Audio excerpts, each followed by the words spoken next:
Alright, guys, welcome to another episode of Steven Revisi-Verse, a series that I definitely have to start creating content for more often on my channel, because this is one I really want to get more content for this one out. And I'm going to have a good reason to do that soon, because in case you guys didn't know, I don't know if the only place it's available for pre-order is on the WB shop or not. I think it's the WB shop, right? That's what it'd be, right? Let me actually go look it up for you guys real quick while I have a second. Okay, it's in the Warner Brothers store, the Amazon store. It's in a couple different places. The complete series DVD box set for Steven Universe has been announced. I'm very excited about it because it says it comes with all new commentary for every episode. It also comes with the movie and all of Future, and also a sing-along version of the movie. I guess that's the one that would have been in theaters or whatever. I'm very excited about it. I'm very excited about it in general because it means I can take the commentary for the episodes as I go and revisit them, and I can watch the commentary and react to the commentary for these Revisi-Verse videos, which could add so much substance to these and give me and spark so many new ideas for additional content. I'm very psyched about it. Anyway, last time, excuse me, my sinuses are bugging the shit out of me because it's fall, right? Last time we talked about episodes of the show, and even though we should probably talk about episodes of the show more often than we should talk about my past theories, I'm doing one about my past theories today, revisiting some of my old theories. Again, I'm not really sure how I want to schedule these out in the long term, but for right now, until I figure that out, we're just going to alternate one and then the other, right? Which brings us to the first theory that I want to talk about today, and that's my old theory on whether or not all gems can fuse. And we'll talk about this again in a second, because I think I say something pertinent to this in the literal episode, in the literal video. But so many people came to comment on this video and just commented on it without actually watching the thing first, thinking that I was asking, is it like literally possible for all gems to fuse with at least some other gems? But that isn't what I was asking. I just phrased the title poorly. I'm literally asking if there are some gems that, based on their gem placement, they can't fuse specifically with each other. Which you can tell how I would have had trouble phrasing that in a title, because it's a pretty long-winded question. Anyway, technically speaking, this one, I already know right out the gate, this one was never actually proved or disproved in the show. Matt Burnette, and I talked to people about this in the comments too, of this exact video, I remember it. Matt Burnette said in a tweet once that his guess would be that their gemstones would end up side by side, but because it hasn't appeared in the show yet, they haven't had to work out what would happen. And maybe I'm misremembering, but I don't think there was ever an instance where this happened in the show. If I'm wrong about that, correct me. But I don't think it ever happened in the show. But let's go through the video, and I'll talk about this as we go, obviously. Alright, let's get started. Before we get started, I want to apologize if the audio seems to have taken a step backwards for this video. I am being forced to make the video on my old laptop rather than my desktop PC due to some issues I'm having with the latter device. Alright, I'm going to pause there. That's funny because I mentioned a couple times in my last... Look at Amethyst's face right now. That's hilarious. It's like broken neck Sasuke, but it's actually funny. Anyway, I mentioned a couple of times in the last video in which I talked about my past theories that I couldn't tell the difference anymore between my early audio setups. I knew I had been using different audio setups for different videos, trying to improve them, but that I couldn't tell the difference anymore. They all sounded equally bad to me. And like, I was just going back through that last Revisi-Verse video that covered my past theories, and this video sounds exactly like the theory that I talked about last in that one. Like, I still can't tell the difference, so I think that's very funny that that was mentioned. It's not pertinent to anything, though, so I'm just going to move on. Okay. This is the theory that not all gems can fuse with all other gems. Now, don't get me wrong, I do firmly believe that the ability to fuse is inherent to all gems. Based on how confident Garnet is in Giant Woman and Alone Together, that even Steven can fuse despite his odd nature. Like right there in the video. Like, I know my intros can be long-winded, and they were particularly long-winded back in the day, but this is one of my shorter ones. This is only 50 seconds into the episode, into the video rather, and I'm already giving that disclaimer. I do think it's interesting, though. I do take the position that I do think that certain gems can't fuse. It would be the best way to phrase it. I do take that position, that I do think that because the example I use is, of course, Pearl and Peridot, that because their gemstones are in the same place, they wouldn't be able to fuse with each other.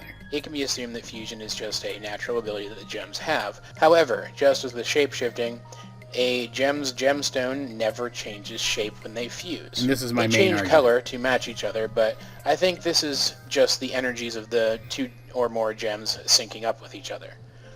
I don't think that their gemstones can change form, aside from being broken. This makes me think that if gems are not unique, as I suggested in my first video on this channel, and let's say pearls are a fairly common type of gem, then two pearls couldn't fuse into some kind of super pearl. Okay, I actually forgot I made this point in this video. This is back when, for whatever reason, and I wasn't even the only one, like, there was a pretty sizable amount of the fandom that actually thought that, for whatever reason, if there were multiple gems of a specific type, if they did exist, that all of them would have the same gem placement. Which seems ridiculous, because if that were the case, then logically, gems of a different kind than them would have a different gem placement by default, and yet Peridot and Pearl have the same gem placement. So the logical conclusion to draw from that would be that gem placement is semi-random. Of course, there's also the related question of whether or not Peridot, as she exists now, could fuse anyway. We get confirmation in Friendship that Peridot's body is at least part made of metal, like some kind of robot suit. Yeah, that was an odd take, assuming that she was literally made of metal and that was literally part of her body, and not that they were like... Even like prosthetics would have been a better take than that. Come on, AJ, what are you thinking? Could she fuse or even shapeshift without shedding this suit first? That is actually a pretty good question. It makes me wonder if the limb enhancers are fitted to each specific gem, would they get in the way of a fusion? Or would the fusion just, like, take a form that accommodates them, or else just cast them off in the process? I would like to see that. I'd like to see this concept, the concepts in this theory, explored in general, frankly. I still want to see two gems with the same gem placement, exactly the same gem placement, fuse with each other. I want to see that happen. And that's about it for that one. So let's go down here and look at what else we've got. The next one is, to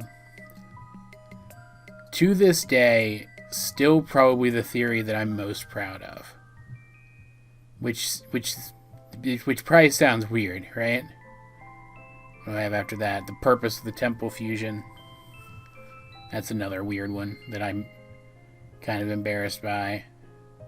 I'm going to skip the information updates. They don't actually matter. That's just me basically doing this, but back at the time with new information as it arose. But let's look at this lion theory, because I still really like this lion theory. What is Lion? What is he? And by extension, what is his relationship to Rose Quartz? There is definitely a connection between the two characters. Like, I kind of just want to let the theory play and speak for itself. Because in terms of, like, all the theories that I put together that were just straight up guesses, this is the one that turned out to be the most accurate. Like, I'm getting little chills just going back and rewatching it. I'm very, very, very proud of this one. Lion has Rose's things in the pocket dimension inside his mane, and his color scheme is effectively Rose's color scheme reversed. Not to mention that he seems to have knowledge of locations important to Rose, such as her secret armory. And despite not following Steven's commands, Lion seems to have an instinct to protect Steven, who is Rose's son and has Rose's gemstone. And bringing up those points specifically were in response to, I was actually seeing people back in the day, back at the rough time that this was released, not a lot of people, but I distinctly remember a couple of posts on Tumblr. I wonder if I ever reblogged them, if I have them. I'll have to go look. If I do, I'll put them in the video. If I don't, assume that I don't. I actually saw posts where people were trying to claim that Lion didn't have anything to do with Rose, which is ludicrous. That has been obvious since the moment he first came on screen. Like, the idea that someone can't see that seems ridiculous to me. I think that those people, they had to be theorists to some degree like I am, and whatever they were thinking Lion was, in order for him to be that, he couldn't have a tie to Rose. And so that's why they were saying it. I can't think of a legitimate reason why someone would watch the show and not understand immediately that Lion had something to do with Rose. So what is he? The other crystal gems don't seem to have a clue. My first thought when I originally saw him was that he was somehow whatever was left of Rose when she gave birth to Steven. Do you guys remember this theory? That Rose's physical form didn't just go back into the gem when she had Steven? That only the gem went to him, and that because the gem still existed, her physical form somehow persisted and became like a corrupted thing that turned into Lion? Do you guys remember that theory? How bonkers was that? It, like, literally doesn't fit with anything within the lore at all. Like, at best, Lion could have been the equivalent of a hollow pearl for Rose, something that functions the same way but just doesn't take on Rose's form, which would have been justifiable in the lore to give her that specific variation on the power, since she was always intended to be Pink Diamond, and something which took on her form might have looked like Pink Diamond instead of a Rose Quartz. But do you remember this theory? How bonkers was it? It's nuts, and I actually believed it for a while. Until I made this video, which is very good, and I'm going to keep playing. But the video in Lion 3 straight to video indicates pretty definitively that Rose did indeed retreat into her gem to allow Steven to emerge and became a part of him. It did do that, and Guide to the Crystal Gems, I think, yeah, it came out after I made this video. The Guide to the Crystal Gems was the first thing to really, truly confirm that's canon, like to spell it out outright. My next thought was that Lion was a gem monster that Rose tamed. After all, in Monster Buddies, the Crystal Gems do say that Rose tried to tame the corrupted gems. Maybe she succeeded with Lion and the others just never found out. And you guys have absolutely no idea how long this video is going to be about that specific theory. Like you have no idea. None at all. I almost...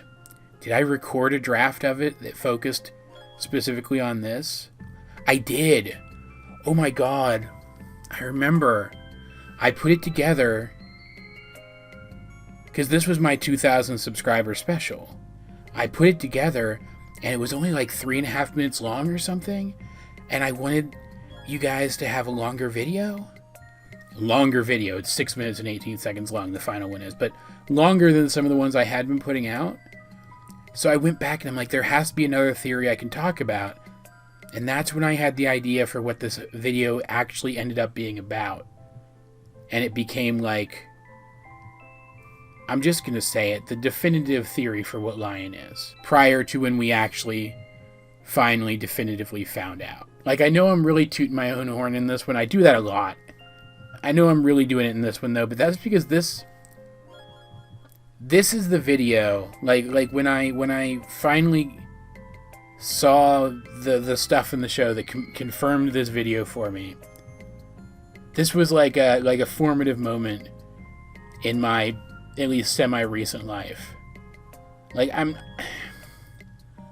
I don't feel genuine pride in my accomplishments very often. And for whatever reason, this dumb little video from 2015, my success in it, my success in predicting this thing about this silly ancillary pet character in this silly show, made me feel very proud of myself for the first time in a long time. So it's special to me, right? So if I sound like I'm getting a little big-headed, just understand that that's why, right? I don't think so. Lynes has been around for long enough now that if he had a gemstone of his own, I think the crystal gems would have noticed. Also, there is the fact that Lynes is clearly male, where gems, and by extension corrupted gems, have female characteristics. That's a good point. So if Lynes is none of these things, then what is he? Well, as crazy as it sounds, I think he's exactly what they've been calling him since day one. A lion. A real, genuine earth lion. I think that Rose met him in the same desert that the crystal gems found him in, befriended him, and trained him, meaning to make him her son's guardian. However, if all of these things are true, that doesn't explain his magical powers.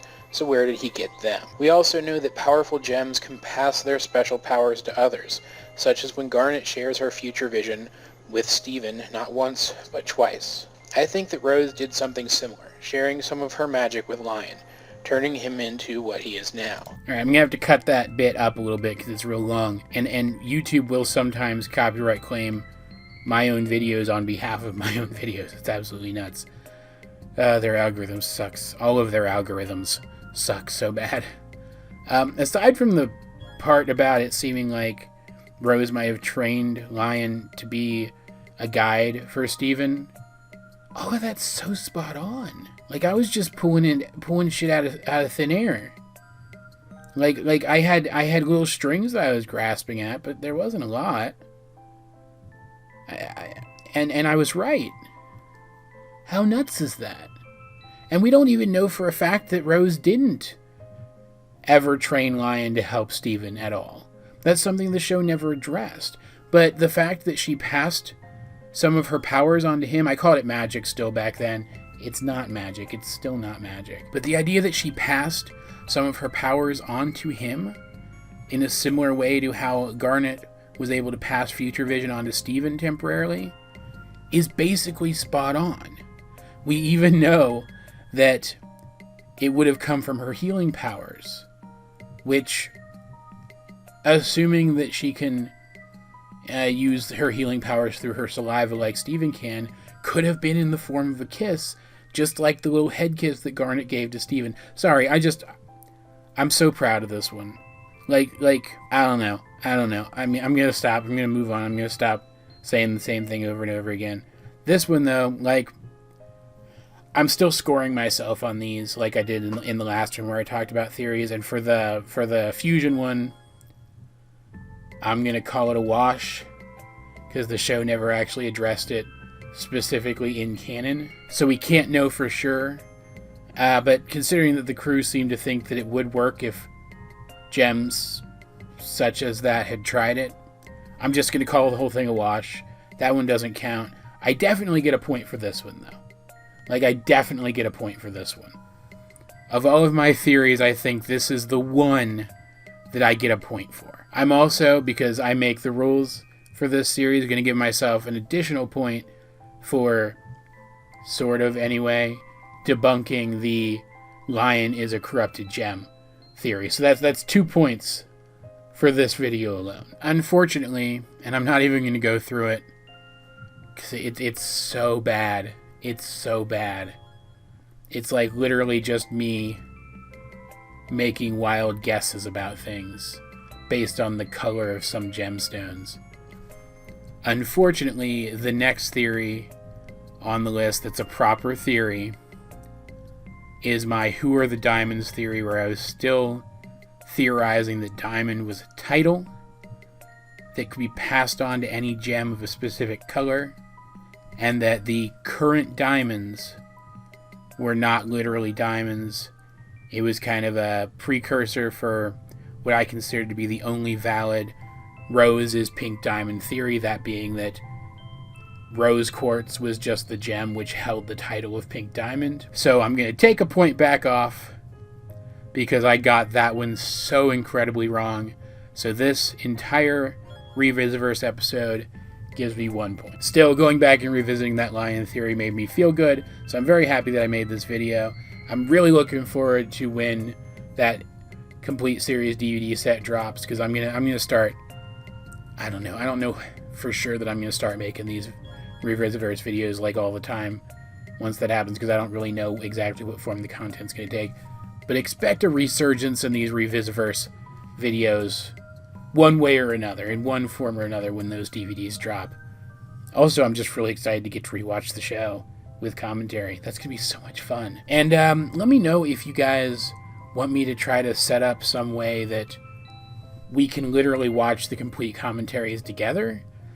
I don't know if I can do that even legally. Like, is that legal? Maybe if I did the thing I used to do when I live reacted to like Star episodes and like only included the audio in the stream, and you guys had to find the video for yourselves. But I don't even know if that would be legal for something like a commentary.